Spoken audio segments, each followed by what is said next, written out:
turayabura twe twahuye n'ibiza twabwerabweye abatarahuye nabyo barayabona. Nyirangabe Marisiana n'umwe muri 13 basenyewe n'ibiza mu mwaka w'ibihumbi 2020 maze bagashyirwa ku rutonde rw'abagomba kubakirwa amazu, ngo ariko ayo mazu bakaba batarigeze bayahabwa, ngo ahubwo abataragizweho ingaruka n'ibiza akaba ari bo bubakiwe ayo mazu ndetse akanasakarwa. Ni mu kagari ka Mucaca mu midugudu ya Kabingo, Kabuye ndetse na Rugari mu murenge wa Nemba ho mu karere ka Gakenke. Tubona abandi bari kubaha amabati pewerekada ije bandi bakabaterekada ngezo ndabazi kukimujewe mubona ibibazo naho nabyo kandi mwarancumbikishije kukimutanyubakira amaherezo naya ibisakara ryawe rihariwe ko ntabyo tuzago. Ninde wabikubwiye?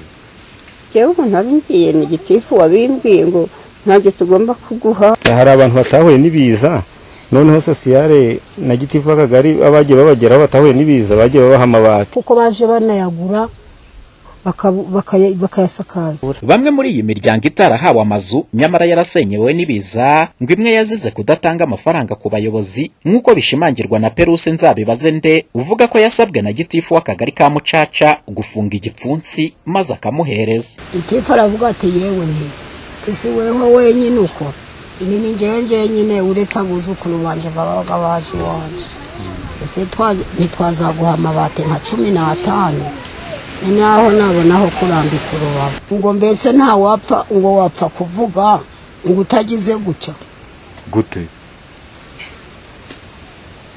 gutyo bisobanuye icyo wafunze igipfunzo ntugu intoki ukagira gucya no gupfa kuvuga se ubwo njewe nukubera yuko napfaga kuvuga ntagize gucya bari bakubwiye ngo ugire gutya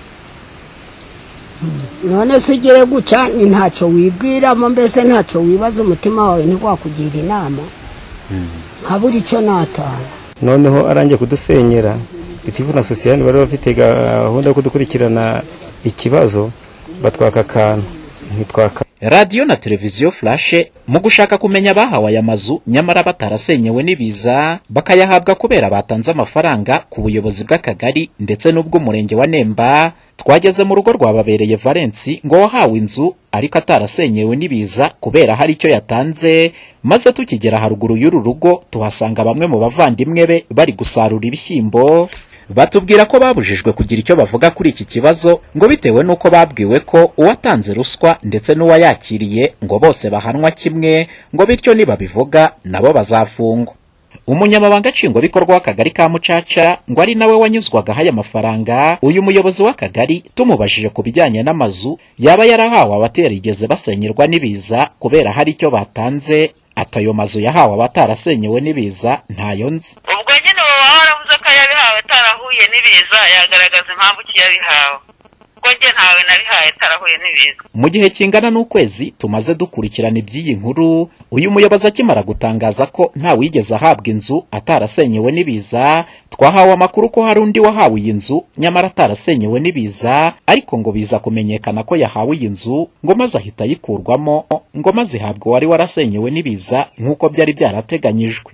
Mukandayisenga Donata ubusanzwe wari warasenyewe n'ibiza niwe wahise ashyirwa muri iyi nzu. Nyiratekeza kubera ko bayimwambuye bakaba bayimpaye kandi ari we bari barayigeneye, navuze nti wenda na hari igihe yagira akantu akavuga ati wenda uyu nguyu kubera ko ngiriye mu nzu namugirira umujinya mbese ku muntu ntago kabu. Ku murongo wa telefone Asoke w'umurenge wa Nemba Bayisenge Samuel ngo ari nawe wanyuzwaga haya mafaranga, yatubwiye ko ntacyo yadutangariza ngo kuko atayobora umurenge. Ko ntari umuyobozi wabajije abayobozi umurenge ntabwo umuyoboro uyoborwa na executive wamubaza. Amakuru twahawe n'umuyobozi w'akarere ka Gakenke ngo nuko iki kibazo nabo bakimenye, ngo bityo inzego zishinzwe ubutabera ndetse no kugenza ibyaha batangiye kwinjira muri iki kibazo, ngo aho Asoke w'umurenge wa Nemba ari ku isonga mu bari gukurikiranwa, gusa ngo umunyamabanga nshingwabikorwa w'akagari we ntago arakurikiranwa kuri ibi byaha, kandi bivugwa ko ari we wafatajyaga n'uyu Asoke mu kwaka abaturage amafaranga ari hagati y'ibihumbi 30 n'ibihumbi 100.